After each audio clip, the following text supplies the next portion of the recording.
Hey guys, welcome to another video. Today I'm going to show you how to deactivate Facebook account on iPhone. So let's begin. So let's head straight into our Facebook application. Now click on the menu on the lower right corner. After clicking menu, click on the gear icon on the upper right corner. After that, click on see more in Account Center. Now from here, you will find personal details. Click on personal details. Now in personal details, you will find account ownership and control.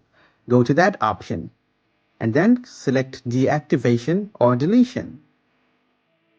Now you will be able to see all of your Facebook and Instagram profiles.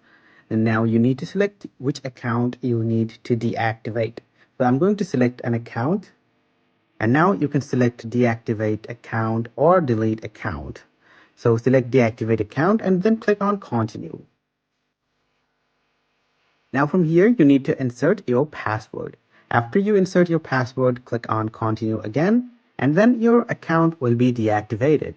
If you found this video helpful guys, please leave a thumbs up and subscribe to my channel for more helpful videos like these.